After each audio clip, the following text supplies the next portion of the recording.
ayer, de hoy ayer no me puedo haber olvidado. Llegamos a la 24, ¿no? Sí, sí. Quedamos en la 25. Claro, listo. La 25 no la vimos. Bien. Entonces, arrancamos desde la 25. Dice, viene un paciente de 60 años que consulta por disnea de esfuerzo. Refiere que comenzó hace 6 meses al percibir sensación de falta de aire. O sea, primer dato que tengo que estar focalizando es que me están diciendo que está sintomático. Y que esto se fue asentando lentamente a lo largo del tiempo, obligándolo actualmente en ocasiones a detener la marcha. Al interrogatorio dirigido niega otros síntomas de relevancia. Al examen físico se destaca la presencia de un soplo sistólico en foco aórtico con irradiación a cuello. Se solicita un ecocardio en donde tiene un gradiente transvalvular aórtico medio de 50 y un área calculada de 0,7 centímetro cuadrado. Si ustedes se acuerdan de lo que hablábamos ayer cuando queríamos rotular la estenosis aórtica como severa, decíamos que severa era menos de 1 centímetro cuadrado, que es esto que tenemos acá, bien, golazo. Y la otra forma también que tenemos en la pregunta era cuando el gradiente medio o promedio era mayor a 40. O sea, con este dato, 50, y con este dato me están diciendo que la estenosis aórtica es severa. Y si ustedes se acuerdan, dijimos que severa como única variable no alcanza para pensar en tratamiento quirúrgico, pero ¿qué dijimos? Marco que estaba sintomática, que tiene síntomas, por lo tanto, es una severa con síntomas. Eso habla de recambio valvular, de sustitución valvular, por eso la respuesta correcta es la D de Daniela. 26. Viene un paciente de 68 años que consulta a la guardia porque tiene mareos repentinos y frecuentes sin prodromos de corta duración y que ceden espontáneamente. Niega haber presentado síncope. En el electro muestra un bloqueo AB de segundo grado con una frecuencia de escape de 40 latidos por minuto. ¿Qué pasa? La realidad que cuando uno tiene que pensar en el paciente que tiene un bloqueo AB, aurículo ventricular, y tiene indicación de marcapaso, como mucho, lo primero que uno piensa que les van a tomar es la indicación más grosera, que es el bloqueo AB completo, el de tercer grado, ¿sí? Lo que veíamos ayer. Ahora, les tomaron también esta pregunta, que es un bloqueo AB de segundo. En términos generales, voy de nuevo, primer dato que tienen que recordar es el bloqueo AB completo, lo primero que tienen que focalizar como indicación de marcapasos definitivo. Y cuando entran en los de segundo grado, hay dos datos, ¿sí? Uno es segundo grado con bradicardia sintomática, y lo tiene porque tiene 40 latidos por minuto con mareos repentinos y frecuentes, y la otra es el segundo grado que tenga un QRS ancho. Entonces, acá como tenemos un bloqueo AB de segundo grado con bradicardia sintomática, la respuesta correcta es implantar el marcapasos. La respuesta correcta es la A. Bien, pregunta número 27. ¿Cuál es el diagnóstico más probable de un paciente que tiene 35 años, es fumador, sin otros antecedentes, que refiere dolor torácico anterior, que afecta el borde superior del trapecio, que varía con la respiración y que en el electro tiene elevación del ST con T positivas en las derivaciones, o sea, con T positivas en todas excepto en ABR y en B1 y depresión del PR de B2 a B5? A ver. Una pregunta que siempre uno tiene que tener presente es que si a mí me dicen un dolor torácico, yo del dolor torácico tengo cualquier cantidad de diagnósticos diferenciales. Cuando a mí me dicen un dolor torácico con un paciente que tiene un supra, rápidamente lo que empieza a pasar, un supra quiero decir elevación del ST, lo que rápidamente empieza a pasar es que uno va a pensar en que este supra tiene origen coronario. Claramente, este paciente tiene un supra y no es de origen coronario por un montón de cosas. Lo primero que uno tiene que entender que me reduce la probabilidad es que es un paciente joven con poco factor de riesgo cardiovascular, ¿sí? Primer dato. Segundo dato, este no lo dice. Segundo dato que muchas veces les ponen es el contexto. Les dicen, paciente de 35 años, paciente de 28 años, paciente de tantos años, que empieza con un dolor de estas características, 10 días después, 6 días después de haber tenido un cuadro de vías aéreas superiores, después de haber tenido diarrea, después, o sea, de un cuadro claramente gripal o viral para que ustedes lo puedan relacionar con la pericarditis de origen viral. Que acá no, justo no lo dice. Primero. Segundo, entonces dijimos, joven con poco factor. Segundo, me pueden poner justamente esto para sospechar el origen viral. Tercero, las características del dolor, ¿sí? Si ustedes dicen el paciente tiene un dolor torácico, lógicamente que es un diagnóstico diferencial del síndrome coronario agudo, pero uno tiene que recordar que el síndrome pericárdico, o sea, la pericarditis, tiene dolor de serosa. Eso es un dolor con ciertas características específicas. Primero, que aumenta cuando toso, inspiro o me acuesto, mejora cuando me inclino hacia adelante, y característicamente se irradia hacia trapecio u omóplata, no tiene la irradiación característica del paciente coronario. Y el otro dato importante es lo que pasa en el electro. Cuando ustedes están viendo acá dice, el electro tiene elevación del ST, y van a ver que lo característico del supra, que tiene la pericarditis, es que es un supra que se ve en la mayoría de las derivaciones, salvo en ABR y en B1, ¿sí? Por lo tanto, si es un supra que se ve en la mayoría de las derivaciones, salvo en ABR y en B1, ¿de qué arteria me están hablando? De ninguna, ¿sí? O sea, estoy hablando de un compromiso general. Y cuando ese supra yo le agrego el infra del PR, al tener el infra del PR, lo que estoy viendo es el compromiso inflamatorio de la aurícula, ¿sí? Por lo tanto, lo que estoy viendo es un compromiso pericárdico difuso. Si yo entiendo que tengo un paciente joven, con poco factor de riesgo, que muchas veces me están poniendo el desencadenante como el cuadro de vías aéreas, por ejemplo, que me están diciendo que tiene un dolor que no es un dolor que es coronario, sino que respeta las características de la serosa, y tiene este electro, les están diciendo todas las características obligadas que tiene un paciente para definir pericarditis aguda, ¿sí? La respuesta correcta es la D de Daniela. ¿Dudas? Nada. Pregunta 28. ¿Cuál es el diagnóstico del siguiente electro? ¿Sí? Y cuando ustedes ven, ahí dice la respuesta correcta Wolf, cuando ustedes ven este electro, ¿sí? Lo primero que uno tiene que saber es que el Wolf se encuentra en el grupo de los pacientes que tienen taquicardias o taquiarritmias supraventriculares. Y esto trae un problema, ¿sí? Que es, cuando uno dice taquiarritmias, todos entendemos que estamos hablando de trastornos del ritmo que tienen en común una frecuencia elevada, una frecuencia cardíaca mayor a 100. La primera división que tienen las taquiarritmias es en supraventriculares y ventriculares. Cuando uno dice supraventricular, lo que yo estoy pensando es que el origen es por encima del nodo B, por lo tanto eso se correlaciona en el electro con un QRS angosto, y cuando yo estoy diciendo ventricular, eso correlaciona en el electro con un QRS ancho. ¿Qué pasa? Wolf es la excepción a la regla, porque Wolf es un ataque supra, que a pesar de ser rotulado un ataque supra, tiene QRS ancho.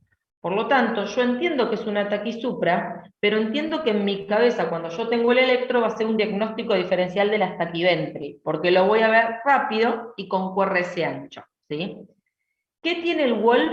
O sea, acá ustedes van a ver QRS ancho, QRS ancho, QRS ancho, QRS ancho, ¿sí? ¿Qué tiene el Wolf que no tiene, el resto de las taquiventriculares que se les puede venir a la cabeza como diagnóstico diferencial? Dos cosas. Uno, PR corto. PR corto, ¿sí? Que si ustedes, paren, voy a hacer otra cosa.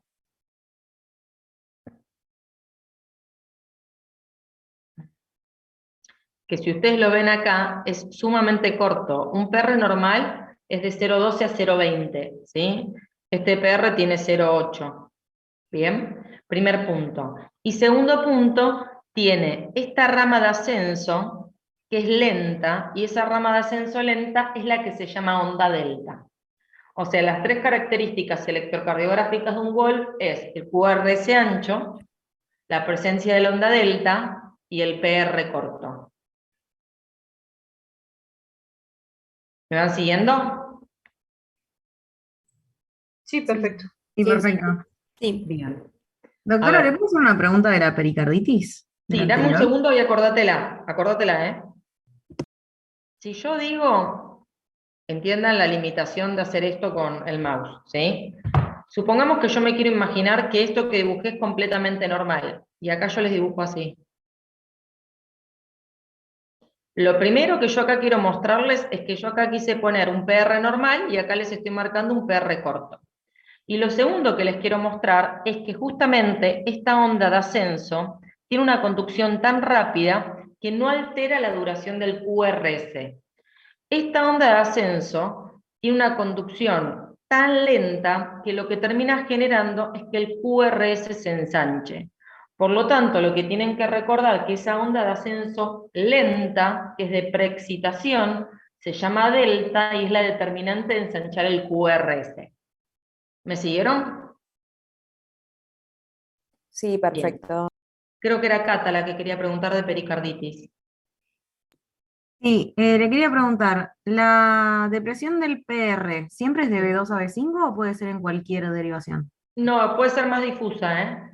Siempre Perfecto. vos pensás que también depende de las etiologías, ¿sí? Si vos tenés una pericarditis que por alguna etiología es un poco más parcheada, puede ser que no sea tan difuso el compromiso. Ahora, en la mayoría de las pericarditis idiopáticas o pericarditis virales, suelen tener un compromiso inflamatorio mucho más difuso. Perfecto, gracias. De nada. Bueno, 29, no me acuerdo si esta fue el único de UVA, pero es una pregunta relativamente reciente, dice, ¿cuál es el método más preciso para el diagnóstico de TBP, ¿sí? De trombosis venosa profunda? Y todos entendemos que el más preciso es el eco-Doppler venoso, que es sinónimo de ultrasonografía dúplex. Respuesta correcta, la A. Si alguien alguna vez estudió SEMI o medicina interna, no creo porque ustedes son comisiones muy nuevas, pero quizás estudiaron SEMI o de algún libro muy viejo, antes se decía como que el gold standard y lo mejor que podía existir era la venografía o flebografía. Hoy por hoy se sabe que con un buen operador y un buen ecógrafo, claramente es ecodoppler venoso lo que tengo que tener en la cabeza, ¿sí? O sea, desterró el uso de la venografía. Bien, después, 30. Dice, ¿cuál de las siguientes es la tríada que permite sospechar insuficiencia renal crónica? La respuesta correcta, la B de bueno. ¿Por qué? Dicen ondas T picudas. Onda T picuda, ¿qué me puede hacer pensar en el electro? Hiperpotasemia. QT largo, ¿qué me puede hacer pensar el QT largo? Que tiene hipocalcemia. Hipertrofia de BI, ¿qué me puede hacer pensar la hipertrofia de BI? La hipertensión arterial.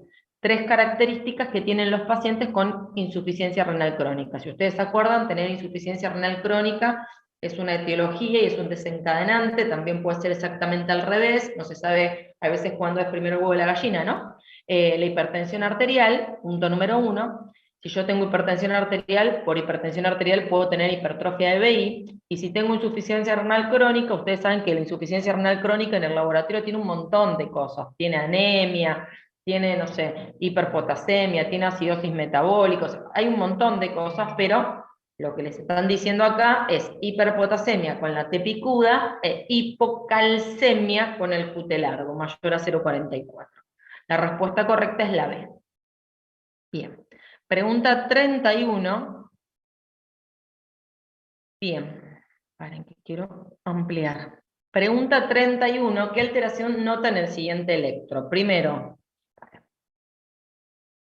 si yo me fijara la frecuencia cardíaca, yo digo 300, 150, 100, 75, debe tener más o menos, sin volverme loco, 70 latidos por minuto. O sea, por lo tanto, no tiene taquicardia sinusal.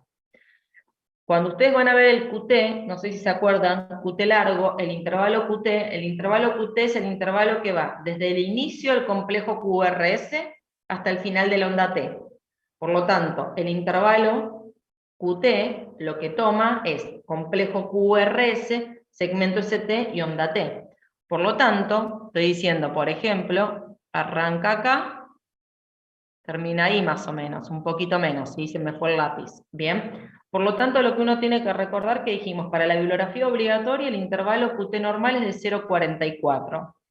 Cada cuadrado grande era 0,20. Cada cuadrado chiquito era 0,04. Si ustedes entienden que acá el paciente tiene 3 cuadrados grandes, entiendo que tiene un intervalo QT que dura aproximadamente 0,60. ¿sí? Es el paciente que lógicamente tiene alta probabilidad de hacer una torzada de punta. Por eso la respuesta correcta, es la B de bueno. ¿Me siguieron? ¿Sí? Sí. Sí, sí. Bien. ¿Alguna duda? Pregunten lo que quieran, ¿eh? Una consulta, ¿podrá repetir lo de los cuadraditos? Era 0,04 y 0,20. 0.04 segundo, el chiquitín chiquitín, ¿sí? Y estos grandes, los que están separados por las líneas gruesas, 0,20. Perfecto, gracias. De nada. Bien, dice, pregunta número, disculpe, entonces 31B. 32, dice, ¿cuál es el trastorno electrocardiográfico más frecuente en la miocardiopatía producida por Chagas?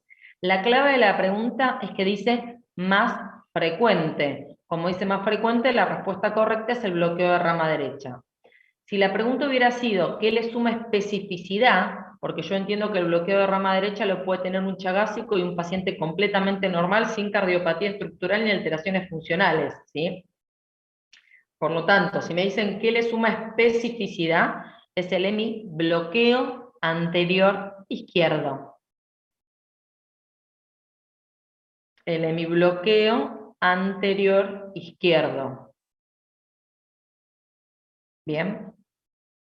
33. Dice, ¿cuál de los siguientes fármacos agregaría en el tratamiento a un paciente que tiene 53 años, hipertensa de hace más de 5 años, que está medicada hace 45 días con un bloqueante cálcico, amlodipina, más enalapril y ECA, y que no logra reducir su presión arterial a menos de 155/102? No hay evidencias de hipertensión secundaria, y en los laboratorios no aparece nada. El ecocardio tiene hipertrofia del ventrículo izquierdo. Acá hay dos cosas o tres para decirles. Primero, cuando ustedes estudian hipertensión, del consenso, el TRAPS, que es en general de donde toman hipertensión arterial, dice que cuando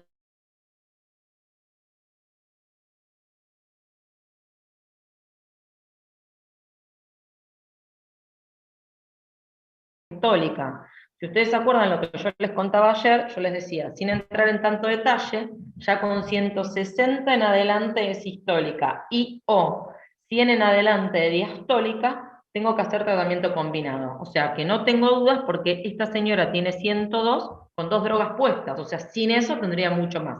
¿Hasta acá me van siguiendo? Sí. Bien. Sí. El consenso dice, si yo tengo un paciente que es una hipertensión arterial no complicada, cuando dice no complicada quiere decir hipertenso, solo hipertenso, que no es el caso de esta pregunta.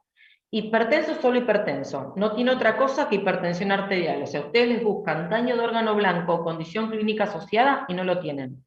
No es un síndrome metabólico, no es diabética, no tiene nefropatía, no tiene proteinuria, no tiene arteriopatía periférica, no tiene hipertrofia de BI, no tiene insuficiencia cardíaca, no tiene enfermedad coronaria, no está embarazada. O sea, no estoy hablando de este caso, estoy diciendo hipertensión arterial no complicada, solo hipertensa, estadio 2, arranco con 2 fármacos y dice que en esos, ¿sí? La asociación que ustedes tienen que utilizar es un IECA o un ARA, tienen que elegir entre uno de estos dos, un IECA o un ARA, y al que elijan, asociarlo al bloqueante cálcico. ¿Me van siguiendo? Sí. Sí, perfecto. ¿Qué pasa? Cuando ustedes están en el paciente que tiene hipertensión arterial estadio 1, la paciente ayer que tenía 40 y pico de años, no me acuerdo exacto, pero que tenía 43, 45, no me acuerdo, pero tenía 40 y pico de años, estadio 1, o sea, 140, 159, 140, 159 de sistólica y o 90, 99 de diastólica, ¿sí? Estadio 1, no complicada, la tienen que tratar. ¿Qué dice el TRAPS? Monoterapia, un fármaco. ¿Qué fármaco? Dice que es completamente indistinto un IECA, un ARA, una tiazida o un bloqueante cálcico. ¿Me siguieron? Sí. Bien. Cuando vos venís de hipertensión arterial no complicado, estadio 1, y te dicen es completamente indistinto estos 4, tenés que entender que esto no lo podés trasladar al estadio 2, porque para el estadio 2 dice tratamiento combinado, y dice claramente que uno de los dos tiene que ser un IECA o un ARA, y a ese le tienen que agregar el bloqueante cálcico porque la asociación con bloqueante cálcico supera la asociación con la tiazida. Por lo tanto, hasta ahí vamos, punto. Ahora, Este paciente no es una hipertensión no complicada, tiene hipertrofia de BI, tiene un dato que yo tengo que entender que me estaría marcando también cuál es el fármaco a seleccionar. Porque, ¿qué pasa? Este es más fácil porque está en estadio 2, pero si este paciente hubiera estado en estadio 1 y yo se los pongo a este paciente con 150/96, estadio 1, y tiene hipertrofia de BI, ¿qué dice el TRAPS? El TRAPS dice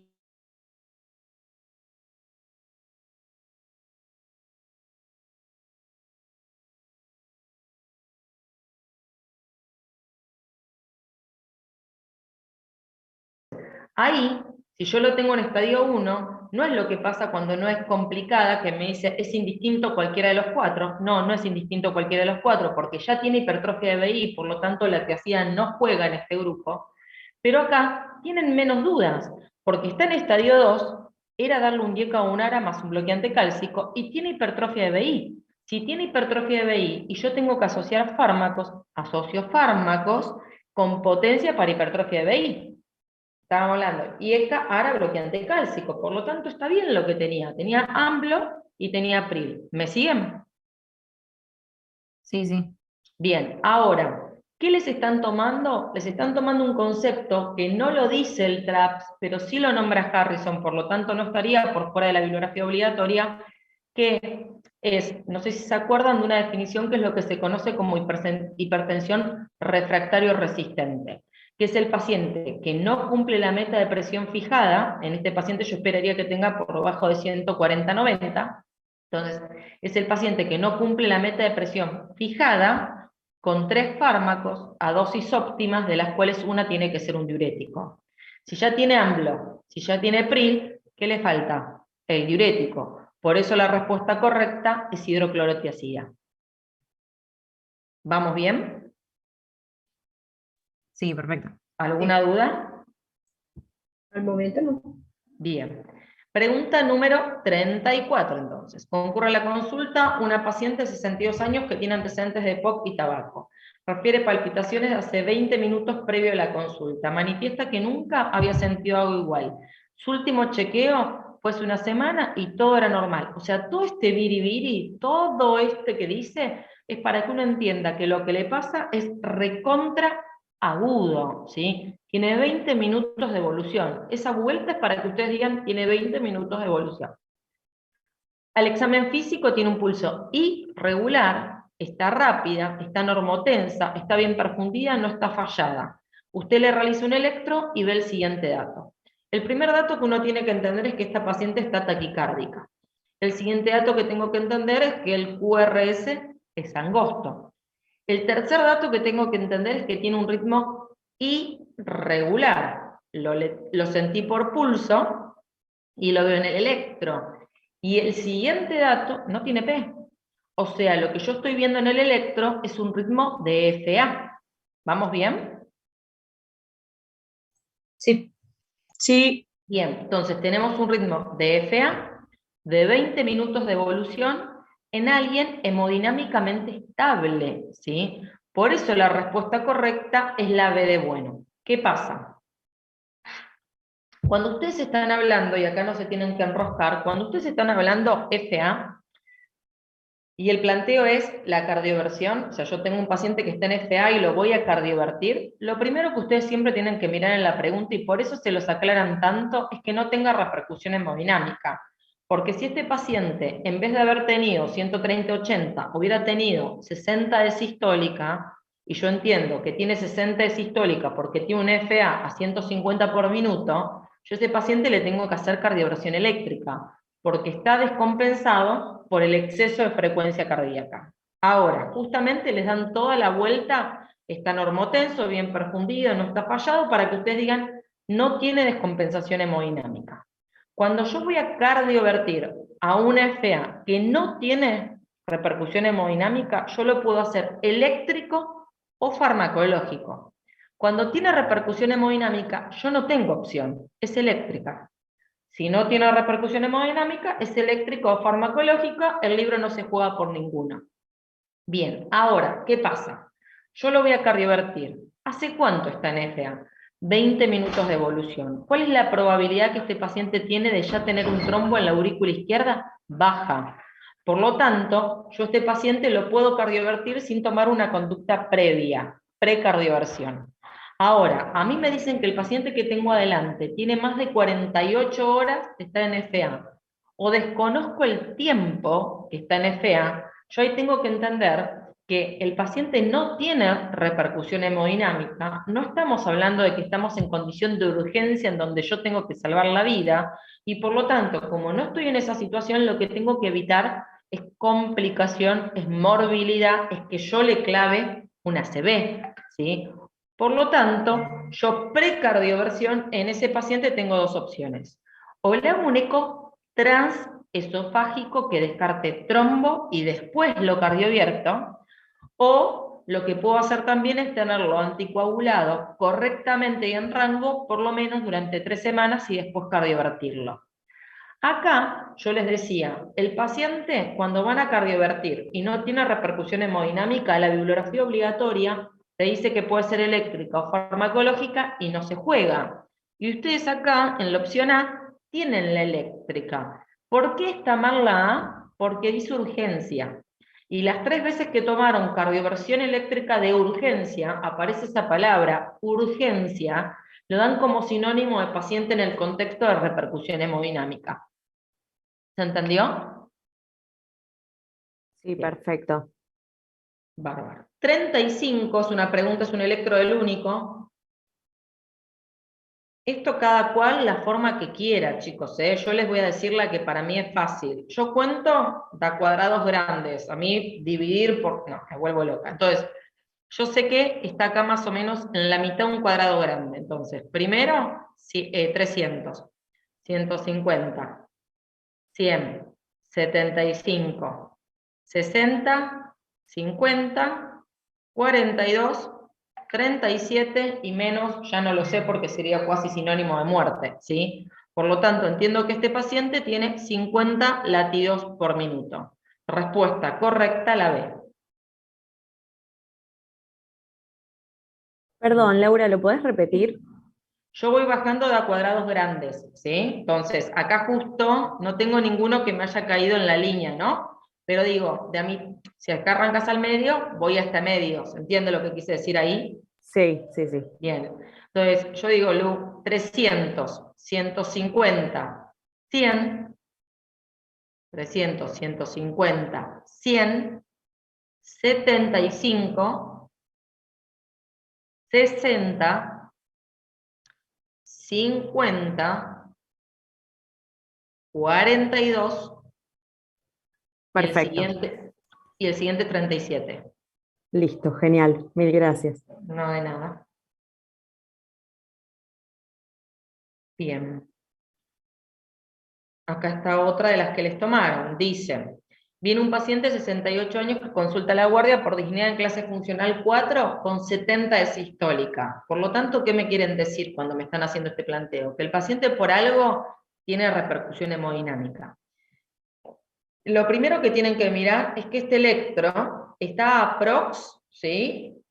150 latidos por minuto más menos. Por lo tanto, yo tengo un paciente que tiene una taquiarritmia y que tiene repercusión hemodinámica. Por lo tanto, yo ya entiendo que la respuesta correcta va a ser cardioversión eléctrica.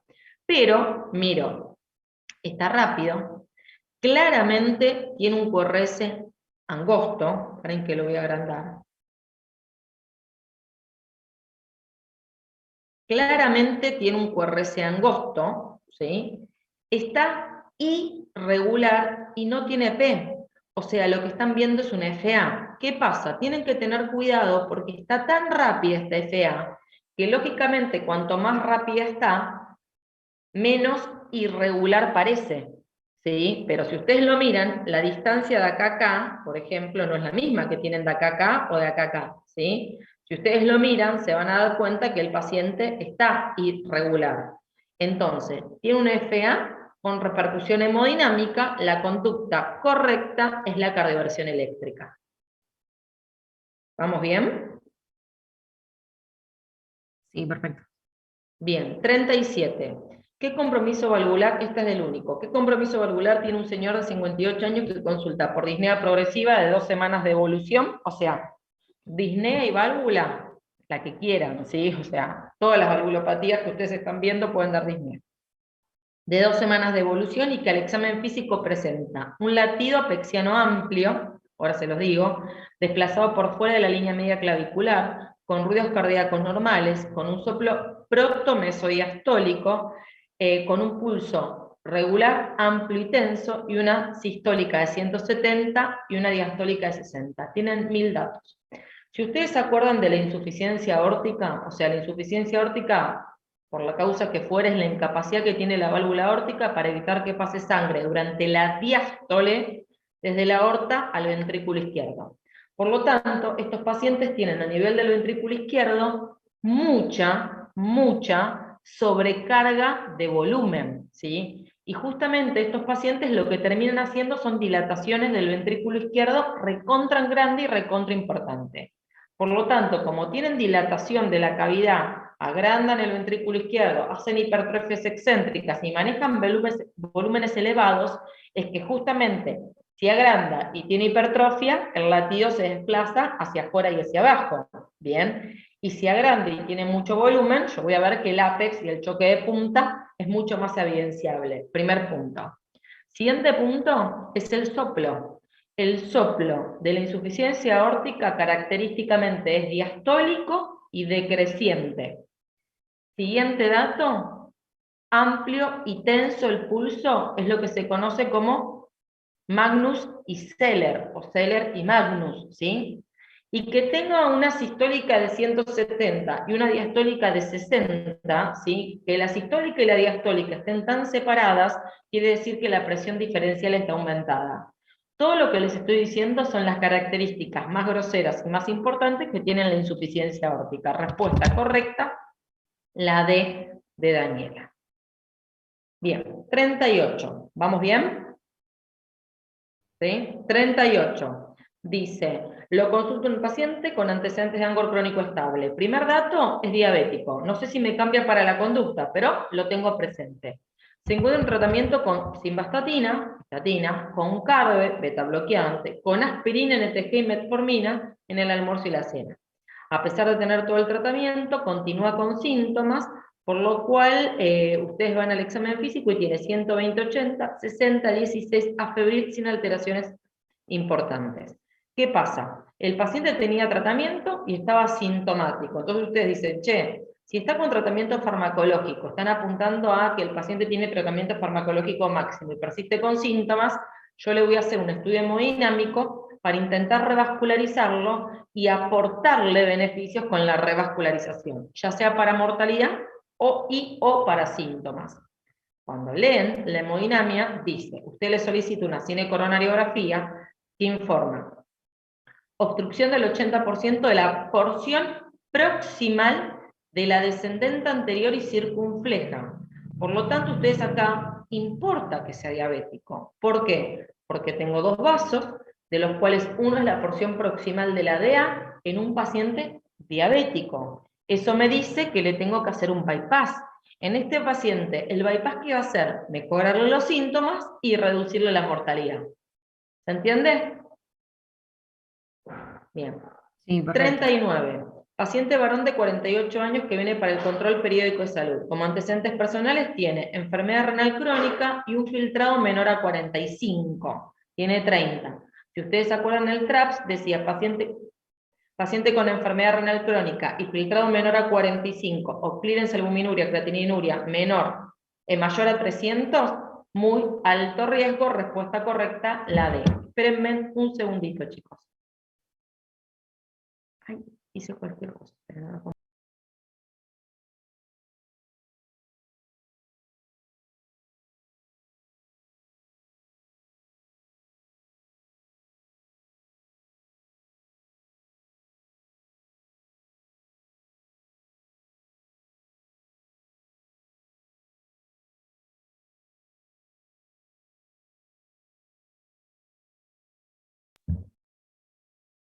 Bien, ¿me siguieron con esta?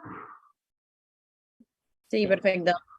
A ver, vamos 40. Dice, paciente 76 años, como para ir marcando, de 73 años, como para ir marcando, es una pregunta para sospecha clínica de TBP, trombosis venosa profunda.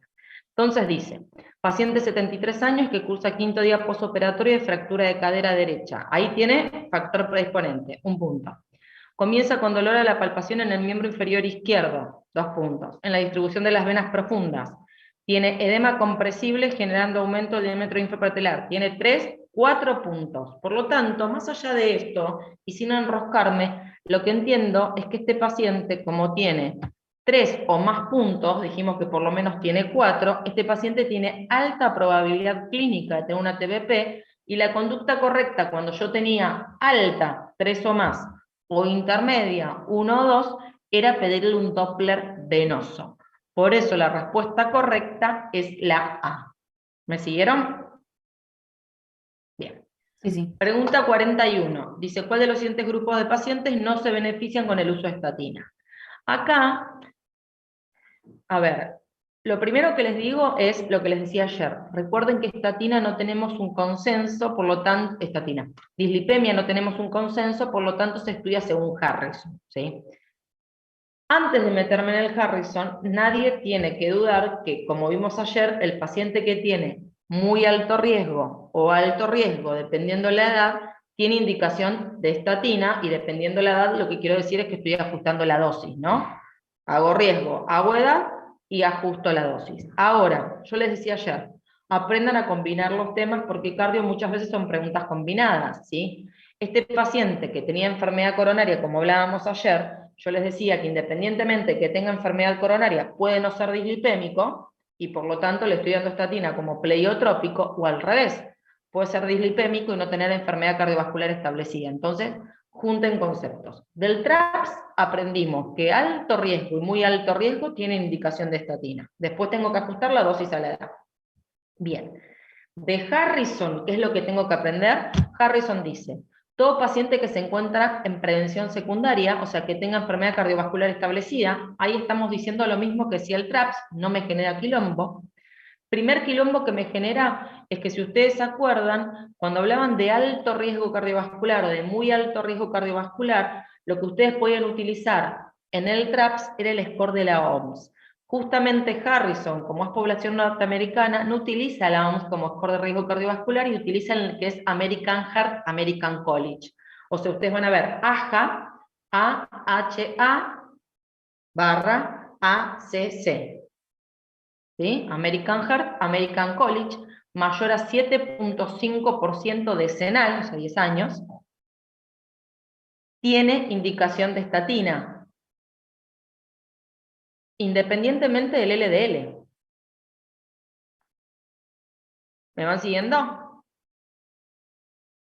O sea, en la pregunta del examen, que a mí me digan, el paciente tiene un score de la OMS de 38%, o el paciente tiene un score del American Heart, American College, mayor al 7.5% decenal, lo que me están diciendo es clavarle la estatina, ¿bien? Y no me importa el LDL que ese paciente tenga, ¿bien? Entonces, segundo. Tercera indicación que da Harrison es para los pacientes que tengan LDL mayor o igual a 190, mayor o igual a 190 sin una causa secundaria para corregir. Y no, esa es la tercera. Y la cuarta indicación que da Harrison es para pacientes diabéticos entre 40 y 75 años, dice el libro, pero bueno, pacientes diabéticos con LDL a partir de 70. Por eso acá la que no tiene indicación de estatina es la C, que dice tabaquismo. ¿Me siguieron? ¿Alguien se perdió? ¿No? No, no.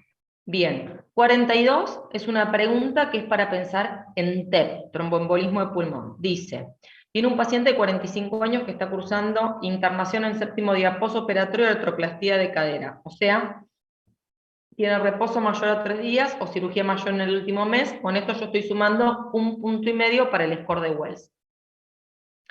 Intercurre con disnea súbita, dolor precordial y hemoptisis. Hemoptisis me suma 1, llevamos 2,5. Al examen físico está 130, me suma 1,5 más, vamos 4. Tiene diferencia significativa, paren que me perdí, diferencia significativa de diámetro del miembro inferior no secundario a la cirugía con dorsiflexión que le genera dolor, o sea, Homans positivo. Por lo tanto, me están diciendo clínica actual de TBP. Ahí me suman 3 más, vamos 7, ya tengo la respuesta correcta, y encima cuando yo termino de leer todo, no puedo pensar en otra cosa que no sea TEP, ¿bien? Por lo tanto, sumo 3 más, me da 10, por lo tanto, como el número es mayor a 4, el paciente tiene alta probabilidad clínica de tener el TEP, y por eso la respuesta correcta es la imagen, y lo mejor que puedo ofrecerle, si no hay contraindicaciones, es que tenga una tomo de tórax con contraste, ¿sí? La respuesta correcta es la A. Ahora, ¿hacía falta el electro para pensar en TEP y para elegir la respuesta correcta? No.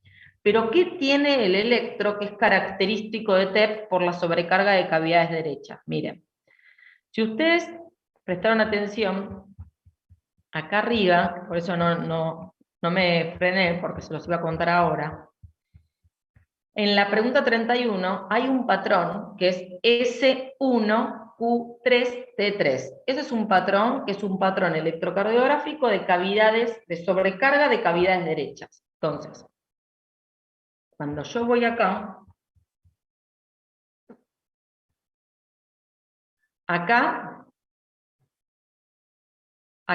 en D1, ustedes están viendo esto, arranca positivo, termina negativo, por lo tanto, RS, esto que estoy viendo acá, es la S, eso quiere decir S1, ¿sí? Y cuando voy acá, que es D3, paren que no me deja subir, espérenme.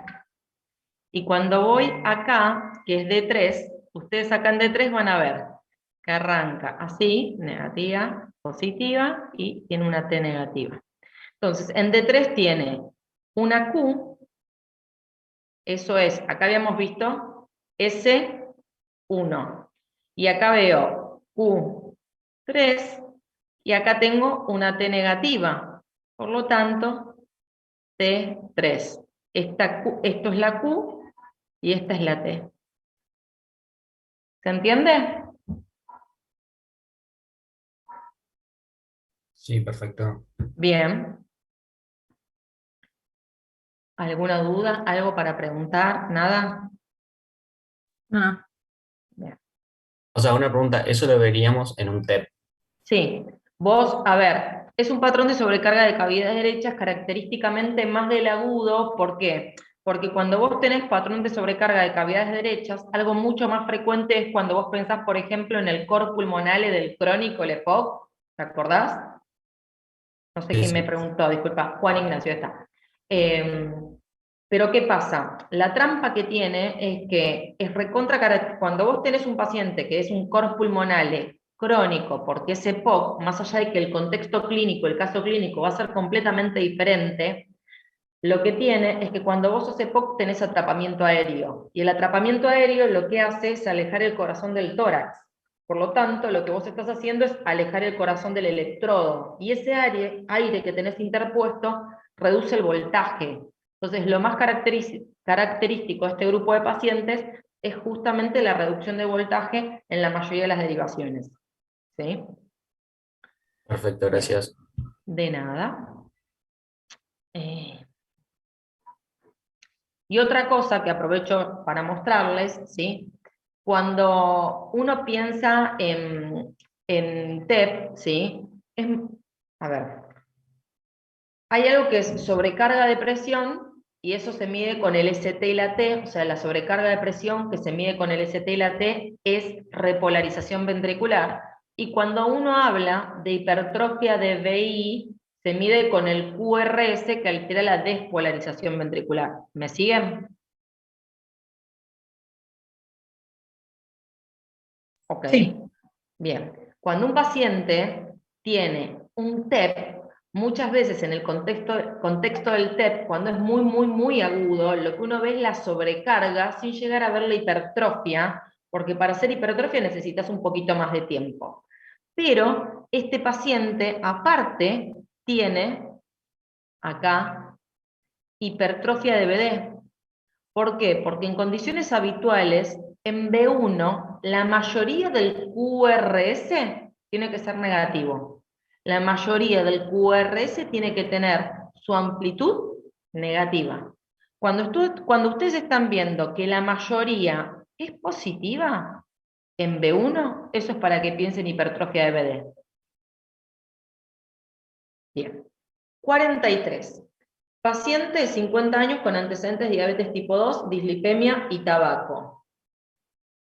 Consulta a la guardia por dolor precordial asociado a disnea de inicio súbito. En el electro tiene un supra del ST en B1 y en B2, por lo cual se inicia terapia de reperfusión con fibrinolíticos por encontrarse en un centro de baja complejidad. Ahora les explico eso. ¿Qué combinación esperaría encontrar? ¿Qué pasa? Vamos por partes. Cuando yo tengo un paciente, y ahí el libro por suerte no les complica la existencia. Cuando yo tengo un paciente que tiene dolor y tiene supra, yo tengo que entender que si digo el supra tiene origen coronario, lo que yo quiero es revascularizarlo como hablábamos ayer. Cuando yo quiero revascularizarlo y lo puedo hacer en tiempo y en forma, lo mejor que le puede pasar, lo mejor que le puedo ofrecer, porque lógicamente arranco desde que confirmo el diagnóstico, es hacer la angioplastía. Por sentido común, cuando yo a un paciente le voy a hacer angioplastía, por lo tanto estoy arrancando con un cateterismo, ¿sí? Yo estoy viendo con esa camarita que al llegar a la coronaria comprometida, el tipo tiene el corchito lipídico que yo esperaba encontrar, o sea, estoy haciendo un diagnóstico que confirma mi sospecha. Rompo el trombo, aspiro, dejo el stent con liberación de fármacos y me voy sabiendo el flujo que dejo en esa coronaria. O sea, groseramente y decirlo rápido, la angioplastía tiene un montón de beneficios. Pero esos beneficios importa cuando yo lo hago en tiempo y en forma. No es a cualquier costo y con cualquier tiempo, porque en el mientras, el tipo sigue teniendo isquemia, y en el mientras sigue perdiendo miocardio, y en el mientras aparecen las complicaciones y puede aparecer la muerte. Por lo tanto, no es a cualquier costo de angioplastía. Entonces, ¿qué pasa? El libro dice claro, si el paciente es llevado a un centro, paciente que tiene dolor y supra, ¿no? Es llevado a un centro que tiene capacidad de hemodinamia, que tiene capacidad para hacer la angioplastía, que lo tiene disponible, uno tiene que entender que desde que el paciente contactó con el médico, con el sistema de salud, hasta que está en la mesa de hemodinamia, lo máximo que puede pasar son 90 minutos, ¿sí? Si el paciente es llevado a un centro que no tiene para hacer hemodinamia, pero ustedes pueden conseguir rápidamente hemodinamia y lo pueden derivar a un segundo centro asistencial, ahí el tiempo se extiende hasta los 120 minutos. Pero ¿qué pasa? Si a mí me hacen como hicieron en otras preguntas que les han tomado y les dicen, estoy en un lugar remoto, el centro es de baja complejidad, justamente estoy remoto y el centro más cercano que tiene una complejidad para tener hemodinamia me queda 4 horas, o sea, ni derivándolo puedo hacer hemodinamia y angioplastía en menos de 120 minutos, lo que tengo que hacer es el fibrinolítico. ¿Hasta ahí me van siguiendo? Bien, ahora, lo que uno tiene que entender... que me escribieron algo. Lo que uno tiene que entender, ¿sí?, es que cuando vos goteas el fibrinolítico, o sea, cuando yo les decía recién, con la angioplastía, vos revascularizás y cuando te vas de la arteria ocluida, vos sabés cómo dejaste el vaso, ¿sí? Después el tipo se puede restenosar, pero vos sabés cómo dejaste el flujo en esa coronaria. Cuando vos goteas fibrinolíticos, inferís la fisiopato, porque entendemos lo que hablábamos ayer, y por lo tanto, después de gotearle el fibrinolítico, tenés que tratar de buscar las variables más objetivas que te digan que el fibrinolítico reperfundió. Eso es dolor, electro, enzimas. ¿Qué tiene que pasar con el dolor? Tiene que descender. ¿Qué tiene que pasar con el electro? Tengo que ver que se descienda, normalice el ST, el supra. ¿Y qué tiene que pasar con las enzimas? Tienen que subir. Baja el dolor, baja el supra y suben las enzimas. Ojo con esto porque me pasa muchas veces que rápidamente se les va la mano para marcar que todo baja, baja, baja, baja. Y no, justamente es característico que las enzimas tienen un ascenso muy importante y en corto tiempo. ¿Estamos de acuerdo? Bien.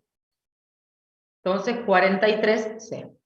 44. Lo consulta un paciente de 60 años que es diabético tipo 2 y tabaquista. Trae un laboratorio donde tiene un colesterol total 330, datón. Tiene un LDL de 240, datón. Tiene triglicéridos 150, HDL de 60. Indique cuál de los siguientes no corresponde. Con el colesterol total mayor o igual a 310 y con LDL mayor o igual a 230, entendíamos que tenía muy alto riesgo. ¿Tiene indicación de estatina? Sí. ¿Cuál decía el TRAPS? Simvastatina. Dosis según edad. ¿Se acuerdan que para 60 años la dosis era 40 miligramos? Por eso la que no es correcta es la A. 45. ¿Vamos bien? Me frenan, ¿eh? 45. Consulta un paciente de 68 años, diabético, hipertenso y sedentario, que el primer dato que tengo que tener es que tiene disnea progresiva y ANGOR. O sea, síntomas. Al examen físico, 120, 60, 70, 16. Tiene un soplo sistólico, 3/6, máxima intensidad en foco aórtico y aórtico accesorio con irradiación a ambas carótidas, comportamiento estenosis aórtica. Por sospechar estenosis aórtica sintomática, le piden un Doppler, el cual dice que tiene un orificio valvular de 0,8 centímetros cuadrados con una FEI mayor a 50. O sea, como tiene menos de 1 centímetro cuadrado, decimos que es severa. Como tiene síntomas, decimos que es quirúrgica. Por eso la respuesta correcta es la D. ¿Qué pasa? El típico paciente, y eso lo tienen que tener recontra claro, el típico paciente que les ponen ustedes, ¿sí?, es el paciente que tiene estenosis aórtica de origen esclerodegenerativa. Ayer justamente una compañera preguntó una estenosis aórtica en pacientes jóvenes, lo cual está muy bien, pero no suele ser la pregunta que les toman. Cuando ustedes miran las preguntas, van a ver que son pacientes añosos, con muchos factores de riesgo, con enfermedad cardiovascular muchas veces conocida y establecida, ¿sí? Entonces les están tomando enfermedad teromatosa de la válvula. ¿Qué es lo que yo tengo que entender? Que el paciente que tiene severamente afectada por aterosclerosis la válvula, también le pasa en otro territorio. Y eso quiere decir que también le puede pasar en las coronarias. La incidencia de enfermedad coronaria significativa en la estenosis aórtica es alta. Por lo tanto, yo puedo tener adelante mío un paciente que no solamente tiene resolución quirúrgica de su estenosis aórtica, sino que también quizás necesita un bypass para su enfermedad coronaria. Y eso, si llega a ser así, se aprovecha y se hace en el mismo acto quirúrgico. Por lo tanto, ningún paciente va a la sustitución valvular sin que ustedes le hagan un estudio hemodinámico para ver si tiene enfermedad coronaria significativa con criterio de revascularización. La respuesta correcta es la D. Bien. 46. Lo consulta un paciente de 65 años con antecedentes de hipertensión sin tratamiento. Presenta valores promedios de 172-102, tomando en cuenta todos los registros. Indique cuál considera el tratamiento de elección para este paciente. Acá es bastante fácil, ¿sí? Porque es la respuesta correcta a la C. ¿Por qué dice con 2 fármacos antihipertensivos? Porque el paciente está en estadio 2. Tiene tanto por sistólica como por diastólica indicación de tratamiento combinado. Acá dice hipertenso, solo hipertenso. Por lo tanto, si me hubieran preguntado qué fármaco, es un IECA o un ARA más un bloqueante cálcico. Respuesta correcta, C. ¿Dudas? Nada. 47, pregunta de UVA. ¿Qué representan las líneas B de Kerry? Pregunta allá y a lo lejos, no me acuerdo en dónde lo aprendemos por primera vez, creo que en fisio. Pero, ¿qué representan? Septos, ¿sí? Septos congestivos, agrandados, visibles. Bien, la respuesta correcta es la A. 48. Ante un paciente con tromboembolismo de pulmón agudo e hipotenso, ¿qué alternativa terapéutica selecciona? ¿Qué pasa? La típica pregunta, y ahí tienen que tener cuidado, la típica pregunta de TEP es, se clava un TEP y está hemodinámicamente estable, ¿sí? Porque ni siquiera les ponen el ecocardio muchas veces, ¿sí? Entonces les ponen el TEP hemodinámicamente estable, y van a ver que la típica pregunta tiene como respuesta decidir anticoagularlo. Ahora, cuando el paciente que tengo adelante tiene un TEP con repercusión hemodinámica, me lo están tomando en shock, está hipotenso, eso es un shock cardiogénico ventrículo derecho por tener un TEP, está bien pensar en anticoagular, pero antes se tiene que usar fibrinolíticos, ¿sí? El que tiene repercusión hemodinámica, el que ingresa hipotenso, tengo que pensar primero en el uso del fibrinolítico, Y no es solo el uso del fibrinolítico, porque tengo que entender que el señor se encuentra en un estado inflamatorio y protrombótico. Por lo tanto, después de usar el fibrinolítico, por más que la disolución del trombo o émbolo pudo haber sido completa, lo tengo que seguir tratando por la condición inflamatoria en la que se encuentra. Entonces, fibrinolítico más anticoagulante, respuesta correcta a la C. Bien. 49. ¿Cuál de Una los siguientes? consulta. Sí, obvio. De estos pacientes que tienen el TEP, ¿cuál sería el anticoagulante de elección? Depende en el qué contexto suceda, pero cuando tiene un TEP, vos podés anticoagularlo con cualquiera de las formas, ¿sí? Vos podés usar, por ejemplo, y ahora te digo por qué, en qué contexto, ¿sí?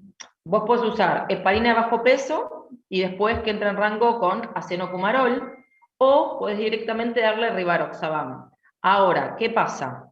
Por ejemplo, si el TEP lo hace un paciente oncológico, una TBP o TEP en paciente oncológico siempre se anticoagula, y por siempre, hasta que no tenga más criterio de estar anticoagulado, si alguna vez sucede, con heparina de bajo peso.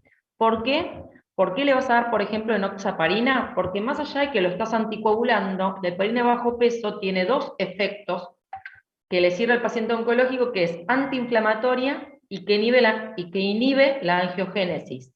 Por lo tanto, ser antiangiogénica tiene un efecto antitumoral. ¿Bien? Bien, Perfecto, 49. gracias.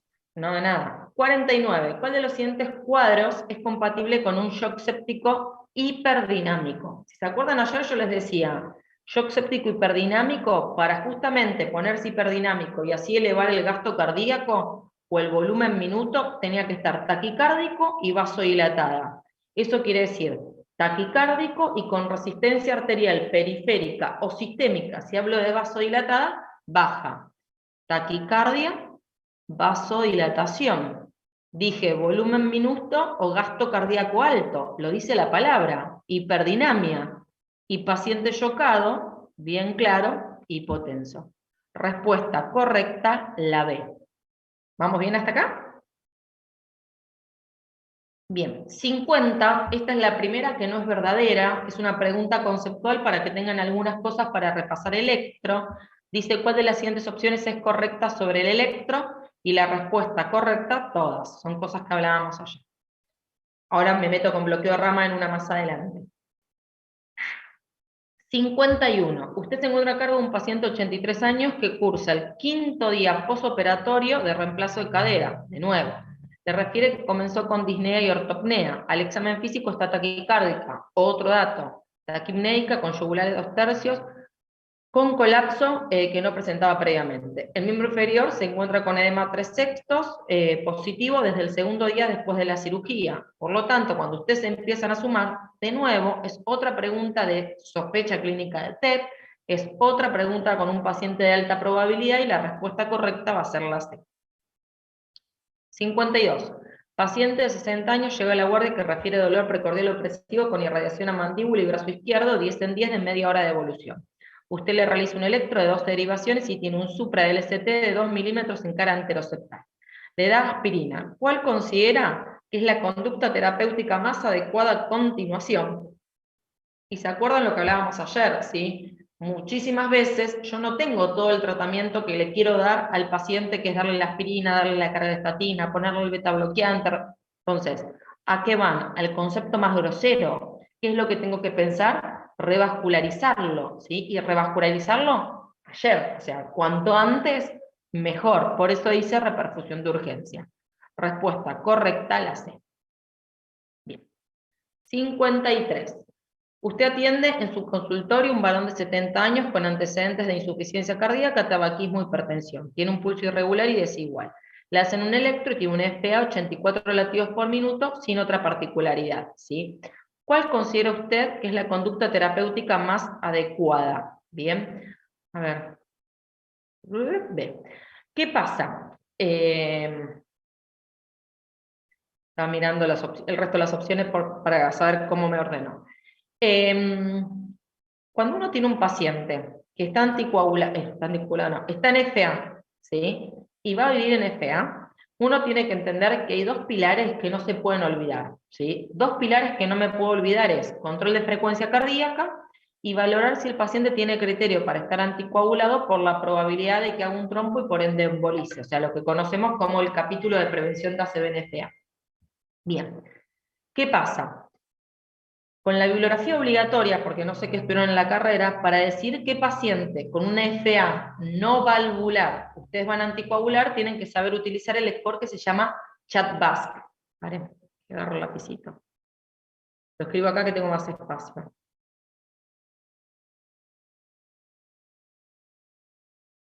Esto es un 2, ¿eh?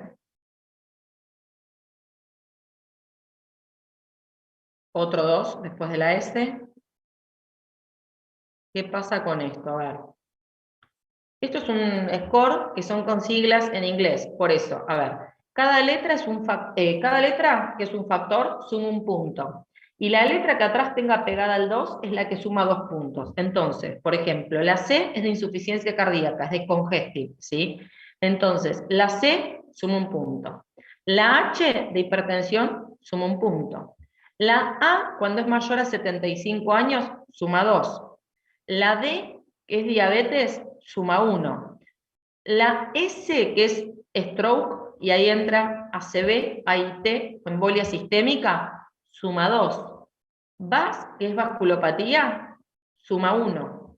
La A de VAS, que es la edad cuando es menor a 75 años, entre 65 y 75, suma 1. Y la S, que es sexo femenino, suma 1. Si ustedes del rejunte, hecho como quieran, del rejunte, ustedes suman 2, 2 o más, la conducta es anticoagularlo. Si ustedes miran este paciente tiene, primer punto es varón, o sea, eso no suma. Pero primer punto suma un punto por la edad. Suma otro punto porque tiene insuficiencia cardíaca, suma otro punto porque es hipertenso. Por lo tanto, ella tiene 3. Por lo tanto, si tiene 3, no tengo dudas de que la correcta va a ser anticoagularlo. ¿Vamos bien? Okay. Sí, perfecto. Bien, 54. Usted recibe en el consultorio un paciente con antecedentes de insuficiencia cardíaca. El interrogatorio dirigido refiere disnea clase funcional 2 y trae un ecocardio que muestra 34 de fracción de eyección. ¿Qué fármaco ha demostrado prolongar la sobrevida en este grupo de pacientes? Lo que ustedes están leyendo en esta pregunta es una insuficiencia cardíaca con FEI deprimida, porque es un paciente que tiene 34 de fracción de eyección, por lo tanto está por debajo de 40. Cuando uno está en este grupo de pacientes correctamente indicados, los que reducen la mortalidad son los IECA, los ARA, los antagonistas de los mineralocorticoides, que ahí entra la espironolactona o la eplerenona, y de los beta bloqueantes, 3 bajan la mortalidad a la insuficiencia cardíaca con FEI baja, que es el bisoprolol, el metoprolol y el carvedilol.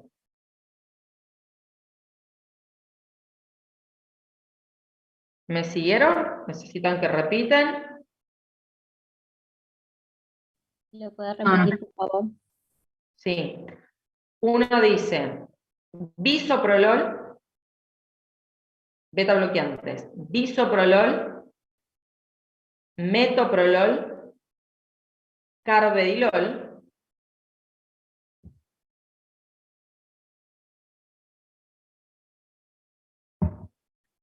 los IECA, los ARA,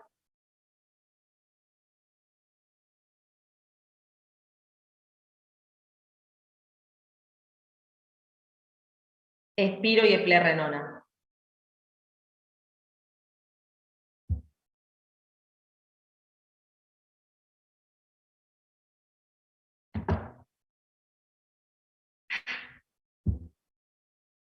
Bien, por eso acá la respuesta correcta es la B. 55. Viene un paciente de 64 años cursando un infarto anterior con supra de B1 a B4. ¿Me esperan un segundo?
Volví, disculpen.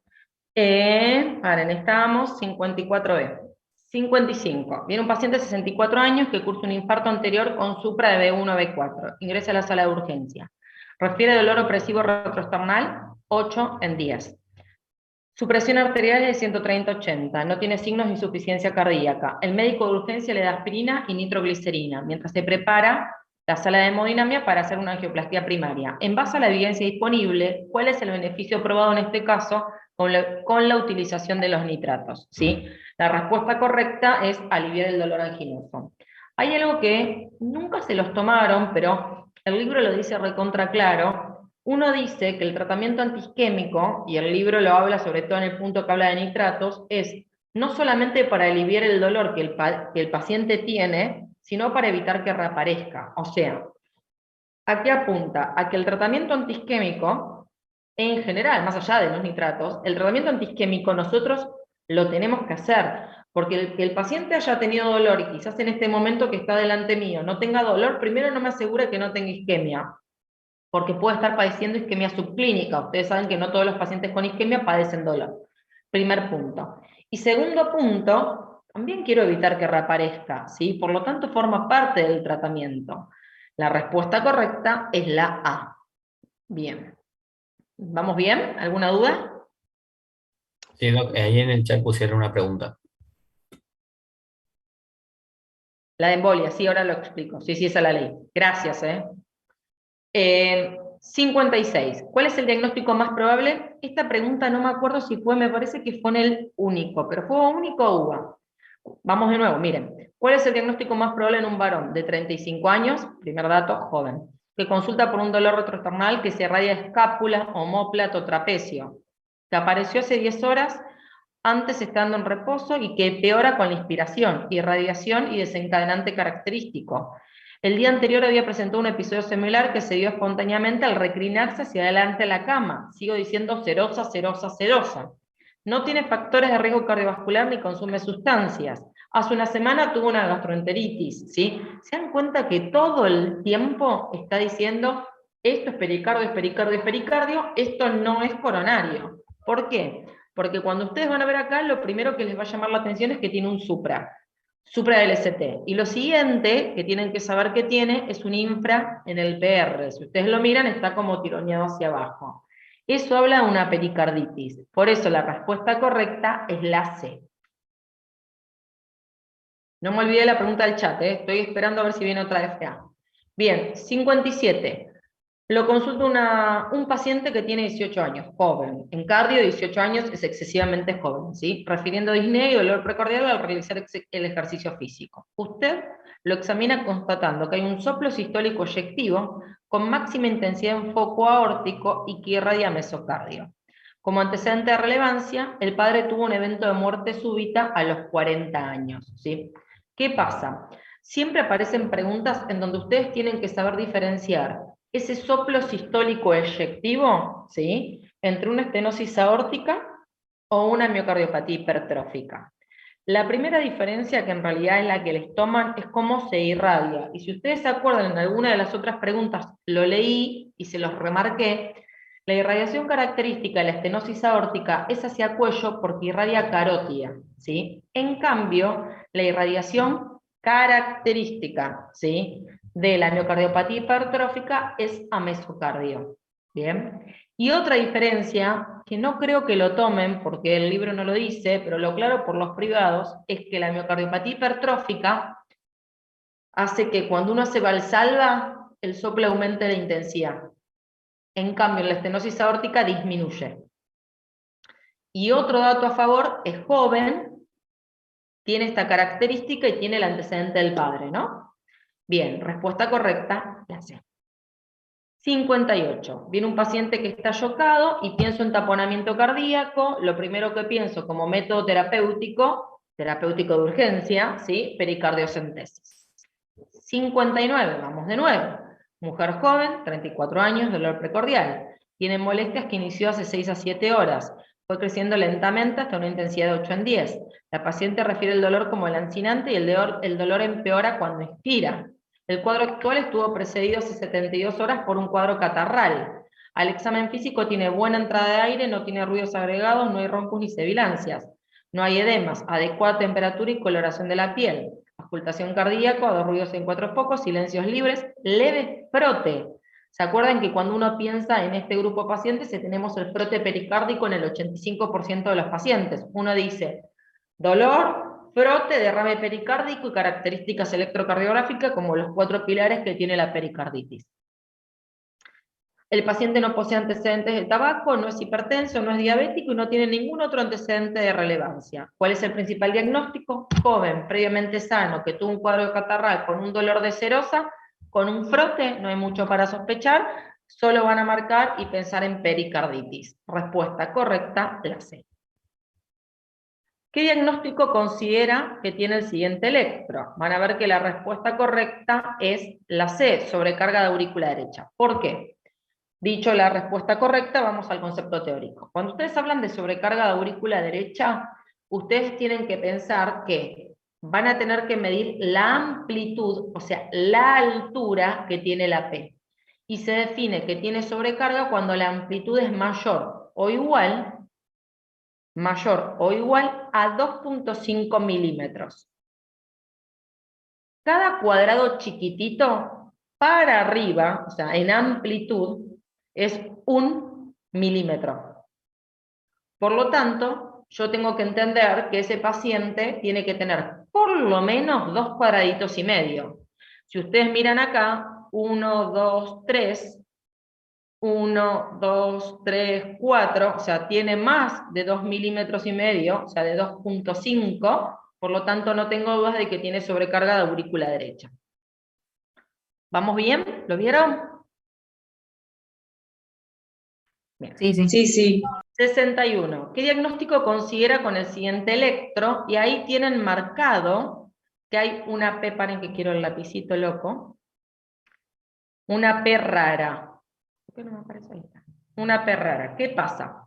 A ver, acá es sobrecarga de aurícula izquierda, ven la respuesta. Cuando ustedes se meten en sobrecarga de aurícula izquierda, si van al apunte o en la bibliografía, van a ver que hay 2 partes de una misma definición. Una es la que más recordamos de la carrera, que es la P que antes se llamaba como P mitral, porque siempre la asociábamos con estenosis mitral, que no es siempre por estenosis mitral, que es la P mellada, que es la que están viendo acá. Y esa P, que es ancha, tiene que ser mayor o igual a 0,12. O sea, por lo menos 3 cuadraditos, que si ustedes lo están mirando, tiene más de 3 cuadraditos. Y esa P mellada es una P, ¿se acuerdan? Doble cúpula. Acá se nota un poquito menos, pero es doble cúpula porque entiendo que la primera cúpula es la despolarización de la aurícula derecha, la siguiente cúpula es la despolarización de la aurícula izquierda, y lógicamente, cuanto el paciente más sobrecarga tenga de presión o de volumen en la aurícula izquierda, más tiempo le implica la despolarización, por lo tanto más se retrasa del componente derecho, ¿sí? Entonces, la primera parte que están viendo acá es esa P ancha. ¿Hasta ahí? ¿Me siguen? Sí, sí. Sí, perfecto. Sí, cuando ustedes lean la definición que aparece en el apunte o en el libro, van a ver que dice que es la P ancha, o sea, y dice, con un componente negativo, ahora lo paso a castellano, con un componente negativo de la P en B1 de Valeria, ¿sí? Que tiene que ser ancho. ¿Qué pasa? Por ejemplo, hay veces, para que no se enrosquen, uno en B1 puede tener una P que es bifásica, por ejemplo. Arranca positiva y termina negativa. ¿Qué tengo que entender? Que el componente positivo habla de la despolarización de la aurícula derecha, que para lo que yo estoy hablando acá, no me importa. Ahora, el componente negativo es lo que habla de cómo se comporta la despolarización de la aurícula izquierda. Esto puede estar en condiciones habituales, en condiciones fisiológicas, en condiciones normales.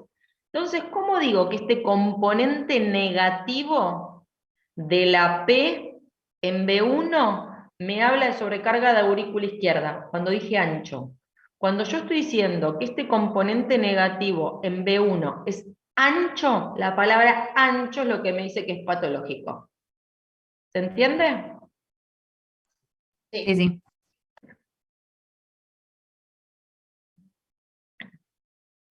Bien. Laura, ¿te puedo hacer una pregunta? La que muy quieras, boba? así aprovecho No. a salvarme mate. Sí. Con respecto a justo la 61, digo, o sea, sobre cada aurícula derecha lo descarto, embolia lo descarto. El tema de la hipertensión del ventrículo izquierdo, digo, básicamente no es mi opción porque primero no está marcado el QRS, está marcada la onda P, que es muy importante, y segundo porque no tendría ni qué, ahí se me fue la palabra, B5, B6, no, derivación está, ni qué derivación estoy viendo. A ver, parte de lo que estás diciendo. Cuando vos estás hablando, olvídate que está marcada, ¿sí? Porque que acá esté marcada, ¿sí? Elegí un electro bien fácil y yo lo marqué, ¿eh? No es una pregunta real, Ah, perfecto. ¿sí? Aunque Sí, me estuviera sonó raro que marcada, sea ¿no? tan regalado en el examen. No, marcado no te lo dan así, no, disculpen que no les avisé. Hasta ahora, la primera que vimos allá y a lo lejos, la 50 de electro, esa no era verdadera, esta no es verdadera. El resto son todas verdaderas. Perfecto. Primero, pero segundo, acordate que la hipertrofia de BI, como vos dijiste, ¿sí? se mide por el QRS, ¿sí? Entonces, cuando vos querés hablar de hipertrofia de BD, tenés que buscar lo que está más hacia la derecha, que es B1 y B2. Cuando vos querés hablar de hipertrofia de BI, como vos bien dijiste, es B5 y B6.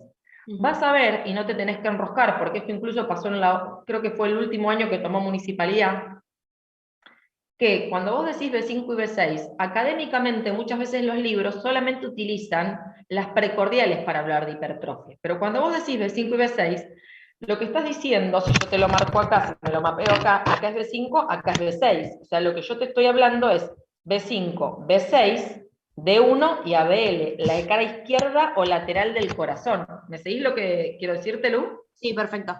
¿Por qué te hincho con esto? Porque, por ejemplo, vos vas a la bibliografía obligatoria y te dicen R altas en B5 y en B6. Está bien, es indiscutible. La pregunta de municipalidad decía R alta en B5, B6, D1 y ABL. No es apelable, porque por más que solamente estén hablando de B5 y B6, es completamente correcto el concepto. ¿Hasta ahí me seguís? Sí, perfecto. Yo no sé si ustedes recuerdan, en condiciones habituales, y por eso lo quiero marcar, en condiciones habituales las precordiales de 1 a B6 tienen una progresión característica. ¿Qué quiero decir con esto? B1, B2, B3, B4, B5, B6, ¿sí? Cuando vos mirás la amplitud del QRS en las precordiales, lo característico, lo normal, lo fisiológico, es que es así. O sea, ¿qué quiero decir con esto? La mayor amplitud en B1 y en B2 suele ser negativa, ¿sí? Por eso yo te decía, cuando en vez de ver negativa en B1, lo ves así de enorme, pensá en hipertrofia de BD. ¿Te acordás que lo dije hace un rato con la de TEP? Sí, perfecto. Ahora, vos decís, en B1 y en B2 suelen estar negativas. Entre B3 y B4 siempre está la zona de transición, que es cuando está isodifásica o la más cercana de la isodifásica. Y la que vos definas zona de transición en adelante, suelen tener componentes positivos mayores al negativo, entendiendo que en condiciones habituales la punta del corazón suele ser B5, por lo tanto B5 suele ser más positiva que B6, porque B6 es como que se esconde, se da la vuelta. ¿Bien? ¿Por qué rompo? ¿Me seguís hasta ahí? Sí. ¿Por qué rompo las pelotas con esto? Porque primero, si vos... Hipertrofia de BD, que yo siempre les digo a los chicos cuando les doy la clase, que se toma poco, lo primero que pienso, no solamente por frecuencia y por mortalidad asociada, ¿sí? Sino que es muy fácil de diagnosticar, porque si vos entendés que esto tiene que ser negativo, y en vez de ser negativo es positivo, es tan antagónico, que si tenés el concepto básico normal, la vas a sacar cuando veas las opciones, ¿sí? Ahora, cuando vos tenés acá, vos sabés que esto en condiciones habituales es positivo. Pero para tener hipertrofia de BI, lo que tenés que demostrar es que es más positivo que lo habitual. Entonces, ¿cómo te lo dicen? Te copian y te pegan lo que dice Harrison. Dice ondas R altas en B5 y en B6. Y justamente que aparezca la palabra alta es lo que da lo patológico. ¿Hasta ahí me seguís? Sí. Y lo otro que han hecho, tanto teórico como práctico, para hablar de hipertrofia de BI, es que vos calcules Sokolov, ¿sí? Que por eso hablé recién de B5 y B6, porque Sokolov es un índice, ¿se acuerdan? Sokolov-Lyon, es un índice en donde tienen que sumar la S de B1 más la R de B5 o B6. ¿Por qué dice B5 o B6? Porque ustedes tienen que fijarse la R, lo positivo, en B5 y en B6, elegir la que sea más grande y contar la que sea más grande para no subdiagnosticar hipertrofia. Por más que lo lógico sería que lo más grande sea B5, si es una pregunta práctica, ustedes miren siempre, porque en el choice se puede inventar lo que no existe, no sé si me explico. Sí. ¿Sí? Entonces ustedes miran B5 y B6.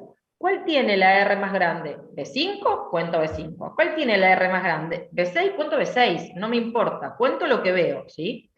Si la sumatoria de esto es más de 35 milímetros, tiene socolos positivos, tiene hipertrofia de BI.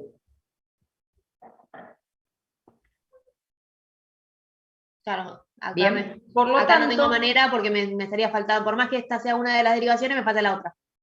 por lo tanto, de alguna u otra forma, no importa cuál es el criterio que vos utilizas para hablar de hipertrofia, mínimamente tenés que tener una derivación. O sea, ¿qué quiero decir una derivación? Te tienen que decir mínimamente de qué te estoy hablando. Claro. ¿Sí? Porque una boludez, el libro no lo dice, esto está por afuera de la bibliografía obligatoria, pero cuando vos miras la R en ABL y es mayor a 11, es un signo de hipertrofia de BI. O sea, por lo menos tengo que tener una, o sea, si no, no tengo forma. Perfecto. ¿Sí? Gracias. De nada. ¿Alguna otra? No me olvidé de la pregunta de embolia. Estoy viendo si quedó alguna de fea colgada para charlar, ¿no? Bien, 62. Dice, ¿qué diagnóstico considera el siguiente electro? Como ustedes ven acá, la respuesta correcta es la A. ¿Qué pasa? A ver, voy a buscar de nuevo el lápiz loco. Para. Ustedes, por suerte, tienen que recordar que les toman los bloqueos típicos, o sea, las imágenes típicas de rama derecha y de rama izquierda. Lo primero que siempre les digo es que para hablar de bloqueo de rama, lo que estamos hablando es QRS, primer punto. Siguiente punto que les quiero marcar es que tienen que pensar, a ver, no quiero que confundan este dato. Uno se acostumbra, lo cual está bien porque es lo que más nos cuesta aprender, a que me desespero por encontrar la forma. Entonces, me desespero por ver qué pasa en la rama derecha, me desespero por ver qué pasa en la rama izquierda. Y está bien. Pero lo que uno tiene que entender que por definición el bloqueo tiene que arrancar desde un QRS ancho. Por lo tanto, puede tener la forma que ustedes quieran, que si no tiene QRS ancho, no pueden marcar bloqueo de rama ni derecha ni de rama izquierda. Por lo tanto, para esta bibliografía, porque esto puede variar en algunos otros, el QRS es normal hasta 0,10 inclusive.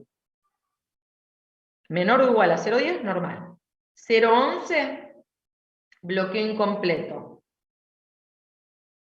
0,12, en adelante, mayor o igual a 0,12, bloqueo completo. Bien, ¿qué pasa? Ustedes en la cabeza se tienen que hacer, siempre les digo lo mismo, así.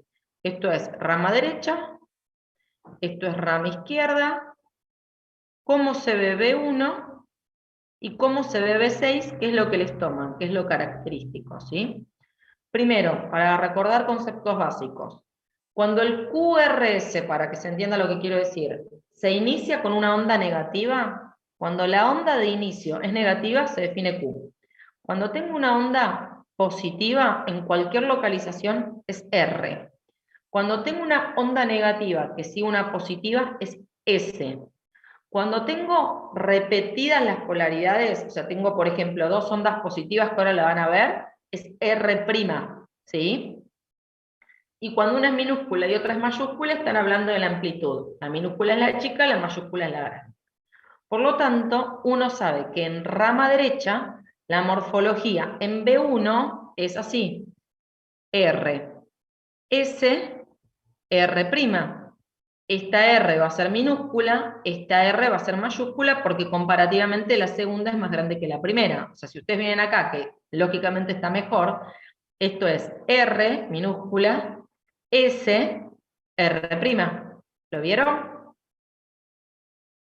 Bien. Sí. Ahora, en B6, lo característico cuando ustedes tienen que saber todo lo que dice el libro dice QRS con S empastada, pero justamente el dato característico es el empastamiento de la S, y muchas veces es lo único que les ponen. Ahora, en este electro, por suerte, se ve cómo se tiene que ver, que es la Q, por lo marco, chiquita, es esta Q que ven acá, chiquita, la R para arriba. ¿Y qué quiere decir esa empastada? Que desde la onda que desciende hasta la que asciende, hay separación, hay lentitud en la conducción, lo cual hace que la onda de descenso con respecto a la de ascenso se separen y ustedes por atrás puedan ver la cuadrícula. O sea, esto que están viendo acá, eso es empastamiento. El empastamiento es lo que le da la lentitud. ¿Me siguen lo que estoy diciendo? Sí. Sí. Una onda normal hace así. Conduce tan rápido que la rama de descenso con respecto a la de ascenso parece la misma línea, ¿sí? Justamente acá ustedes la ven separada. Esto es morfología de rama derecha. Si le sumo 0,11 es un bloqueo incompleto de rama derecha. Si le sumo cualquier valor de 0,12 en adelante, que es esta pregunta, es un bloqueo completo de rama derecha, por eso la respuesta correcta era la A. Ahora, rama izquierda, que se toma mucho menos porque es más fácil, en B1 es única onda completamente negativa. Onda única y negativa por nomenclatura se llama QS.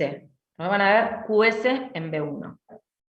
Y en B6, R empastada o mellada. ¿Qué quiere decir eso? Si ustedes miran acá que yo quise buscar algo normal, justamente como la conducción es rápida, esta R ¿qué hace? Llega al acmé, toca y se va. Y como llega al acmé, toca y se va porque es rápida, la punta de la onda es un punto.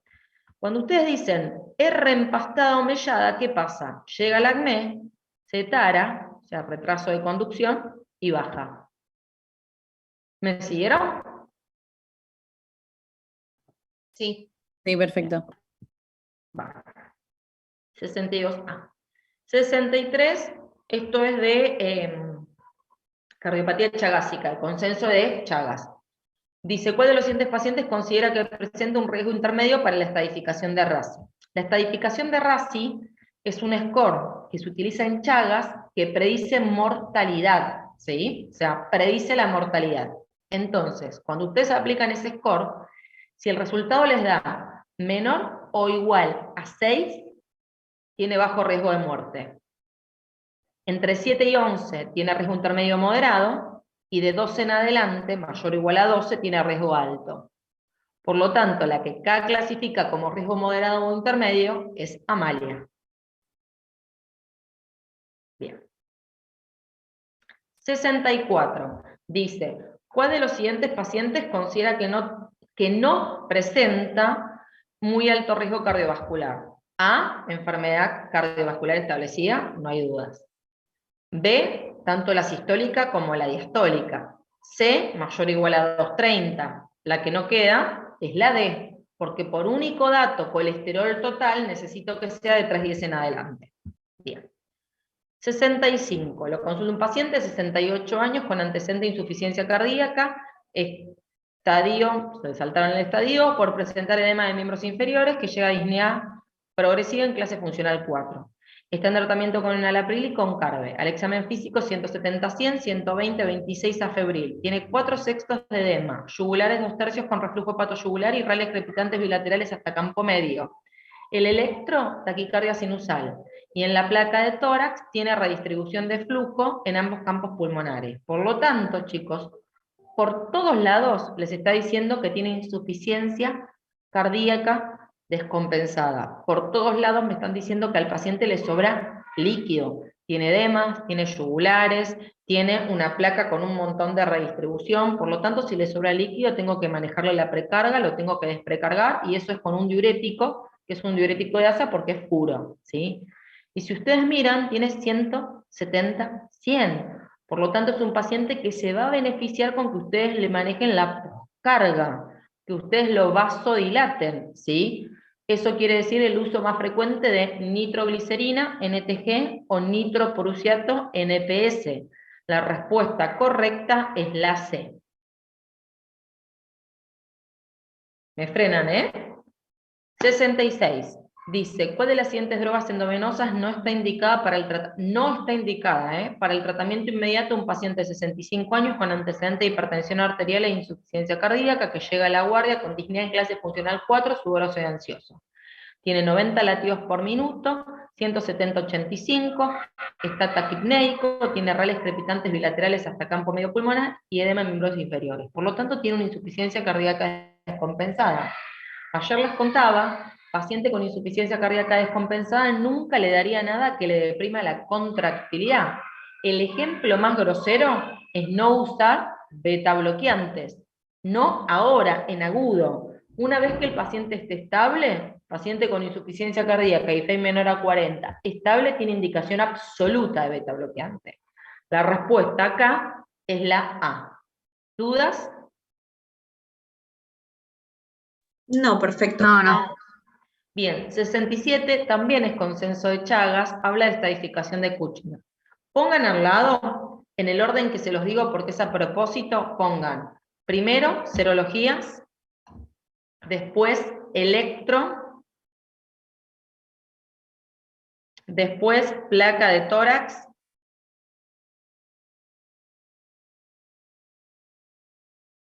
y último clínica.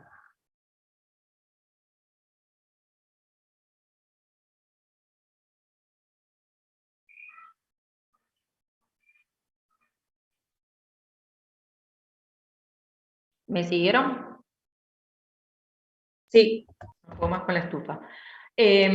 Bueno, a ver, la trampa para que no caigan es que la condición mínima y obligatoria que tiene que tener un paciente para poder tener cardiopatía chagásica son dos cosas. Corazón, que no está en discusión porque tenemos todos, y serologías positivas.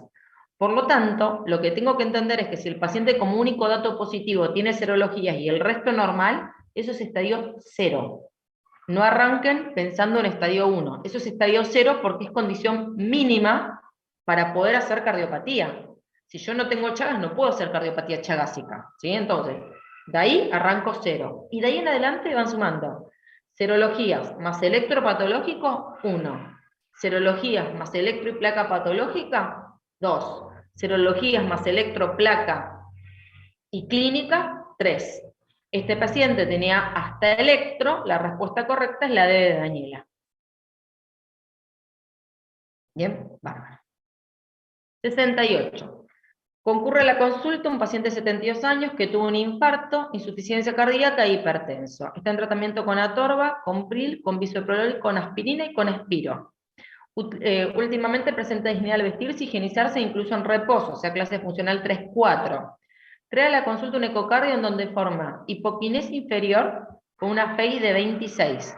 Por lo tanto, tengo que entender que este paciente groseramente tiene 3 problemas. Tiene enfermedad coronaria porque tuvo un infarto, tiene hipertensión arterial y tiene insuficiencia cardíaca con FEI deprimida.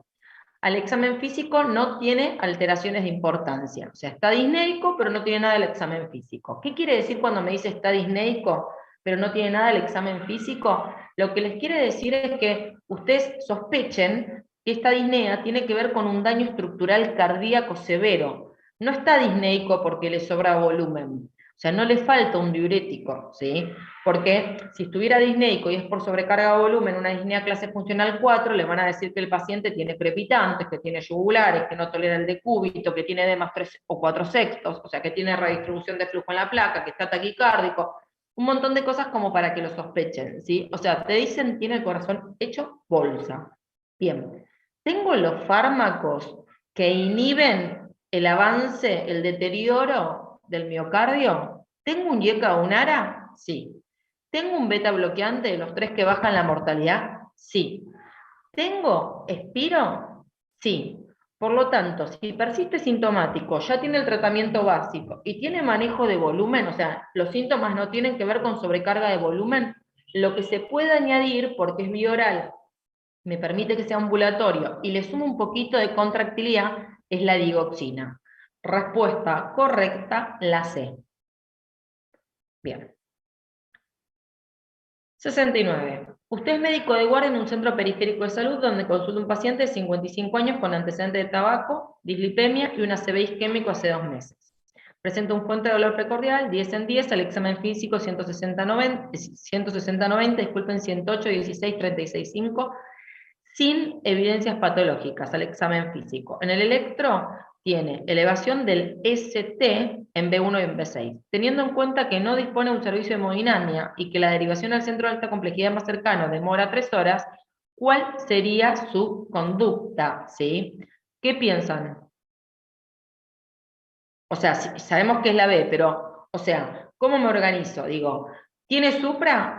Pienso en hacer angioplastía. No tengo angioplastía en este lugar. Bien, pienso en derivarlo. ¿Cuánto puedo tardar como máximo para derivarlo? Hasta 2 horas. ¿Cuánto me dicen que voy a tener de demora? 3 horas, angioplastía afuera. Voy al uso de fibrinolíticos. Bien, pero ¿qué pasa? Para el uso de fibrinolíticos no tiene que tener contraindicaciones. Y tiene una contraindicación absoluta que es el ACV isquémico en el último año. Y un ACV isquémico de 2 meses de evolución. Por lo tanto, la mejor de las opciones que ustedes tienen es como respuesta correcta la B de bueno. 70. ¿Sí, obvio?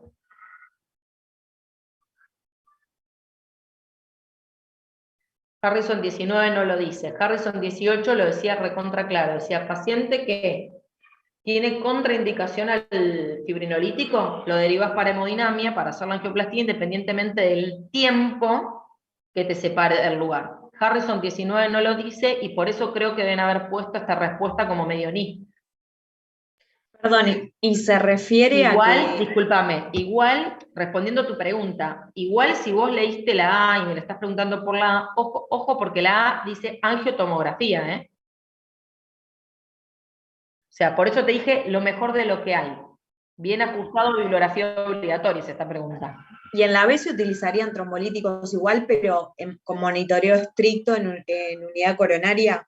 ¿En dónde? O sea, en la opción B. No, tratamiento médico. Aspirina, clopi, estatina, betabloqueantes, NPG. Ok, perfecto. Y en el Ese- caso de que no tenga la contraindicación del ACV isquémico, la más Trombolítico. correcta sí sería trombolítico y Sí, sin lugar a derivados. dudas. Ah, Sí. genial.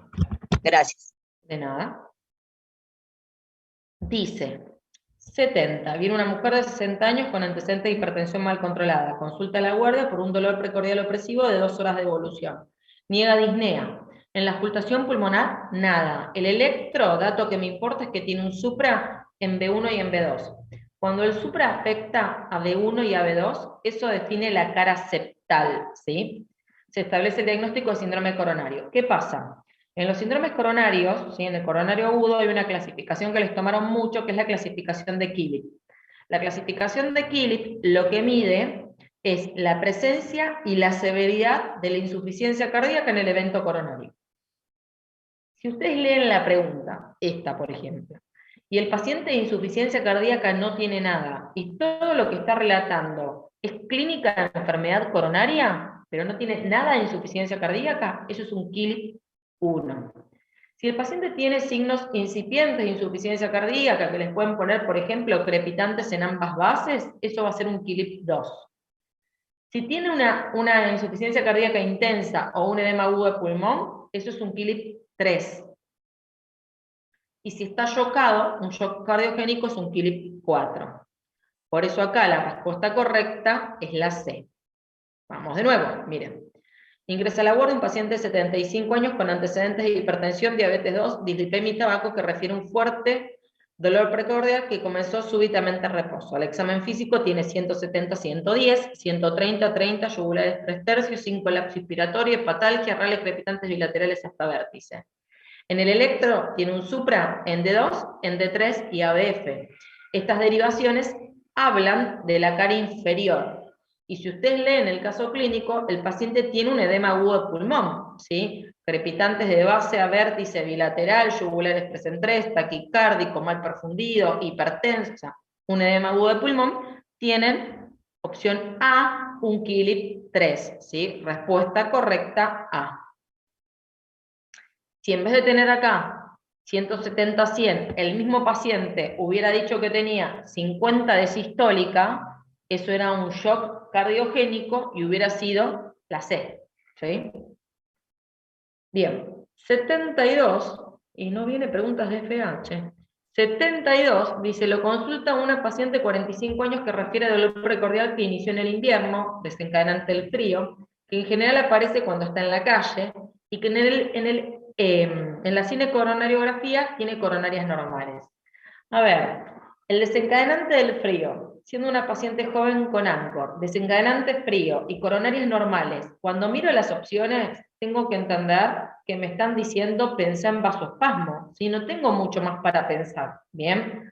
Y recuerden que para la bibliografía obligatoria, el vasoespasmo o la angina de Prismetal se trata con bloqueante cálcico o con nitrato, ¿sí? Por eso acá siempre toman bloqueante cálcico, pero acá está la excepción, una pregunta con nitrato.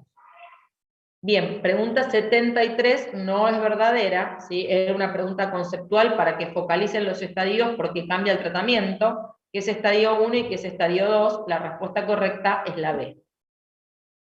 74. Lo consulta un paciente de 52 años sin antecedentes de relevancia, 130-80. Trae un laboratorio donde el primer dato, colesterol total, 250. Siguiente, 350. Siguiente, 260. Se acabó la pregunta, severidad, muy alto. Respuesta correcta, A. 52 años, simvastatina, 40. ¿Sí? Bueno. 75. Lo consulta un paciente de 68 años con antecedentes de cardiopatía isquémica. Se acabó la pregunta. Al fin de lo que me están tomando, se acabó la pregunta. Porque tiene cardiopatía isquémica, muy alto riesgo. Tiene 68 años, simvastatina 40. La respuesta correcta es la A. La B está mal porque no se da 500 de aspirina, entre 75 y 100. La C está mal porque dice tratamiento farmacológico de la hipertensión si las cifras son mayores o iguales a 120-70, no. Y la D dice, en este estadio pierde importancia la recomendación en los cambios del estilo de vida por la severidad, no. Recomendación de cambios en el estilo de vida, siempre, ¿sí? 76. Ay, ahí venía una FA, yo sabía que faltaba algo. 76. Viene un paciente que presenta el siguiente trazado. Voy al dato que me importa, que me dice, forma RSR' en B1 con QRS y S empastada en B6. Esto me dice pensar en rama derecha. Bien, ahora, ¿cuánto dura el QRS? 0,11. Respuesta correcta, bloqueo incompleto de rama derecha. Bien, 77. Consulta un paciente de 81 años con antecedentes de FA crónica. Primer dato, 81 años. ¿Sí? Edad mayor o igual a 75, ya suma 2 puntos. Siguiente dato, era diabético, o sea, ya suman 3 para el score de Chat-Basque. Refiere a haber realizado tratamiento hace años y que luego arrancó tratamiento con beta bloqueantes, porque ¿qué están haciendo con el beta bloqueante? Controlar la frecuencia de la FA. O sea, la FA la tiene bien y la tiene controlada porque tiene un beta bloqueante que hace que la frecuencia esté a 60 por minuto. Ahora, ¿qué le falta hoy a este paciente? Estar anticoagulado. Por eso la respuesta correcta es la A. Juegan, a ver, obvio que hay score que clasifican el riesgo de embolia en bajo, moderado y alto, la bibliografía obligatoria no lo habla, no lo considera, y juegan con eso para enroscarlos. O sea, ustedes tienen que aplicar, trato de responder con esto la pregunta del chat, tienen que aplicar el score de Chat-Basque y moverse con 2 puntos. De 2 o más, lo anticoagulan. Y piensen que si no, la trampa o el biribiri de la pregunta viene por otro lado, ¿sí? 78. Dice, sí, obvio. Sí. ¿Cuándo? ¿A qué vas con control de ritmo? ¿Revertir?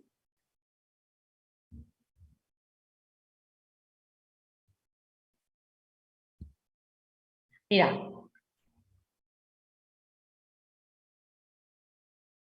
Por un montón de cosas. Mira, vamos por parte. Este paciente, cuando te están diciendo, refiere a haber realizado un tratamiento hace años, lo que te están diciendo es que hace años trataron seguramente de revertir la FA y fue imposible, por lo tanto no tiene sentido, y por eso hace años dijeron, no jodo más, porque lo que voy a hacer es toxicidad, y lo dejo con control de frecuencia. Seguramente, quizás en ese momento, el paciente en ese momento no tenía criterio para estar anticoagulado, y después de que pasó los 75, nadie le dijo, ahora tenemos que arrancar, ¿sí? ¿Me va siguiendo hasta ahí? Ahora, por ejemplo, si vos tenés un paciente que tiene repercusión hemodinámica, hay que cardiovertirlo.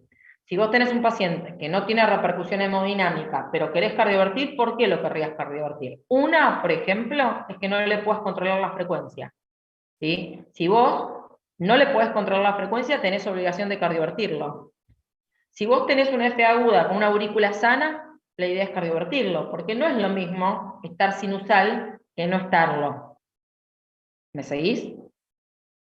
Ahora, hay un grupo de pacientes que cuando vos, por ejemplo, por tiempo o por intentos, ya demostraste que tienen incapacidad de vivir en ritmo sinusal, no tienes seguir intentando. Y en ese paciente vos haces control de frecuencia y valorás anticoagulación. Ahora, ¿vos lo querés cardiovertir por la razón que fuera? ¿Propafenona? No. ¿Sí? Porque propafenona es para corazón sano. A priori, 81 años, FA de larga evolución, diabético y dislipémico, no pensaría en propafenona. O lo cardiovierto eléctricamente, no de urgencia, pero o eléctricamente, o si lo hago con fármacos, lo hago con amiodarona, que para los pacientes que tienen cardiopatía estructural o alta sospecha de cardiopatía estructural es el fármaco a elegir. Si yo voy a hacer una cardioversión electiva, lógicamente tengo un ecocardio. ¿Me seguís? Bien. 78. ¿En qué clasificación se encuentra un paciente que tiene FA de 6 meses de evolución? Lo que hace el libro es clasificar a la FA crónica como paroxística, paroxística persistente o persistente mayor a un año, ¿sí? Y ahí aclaro algo.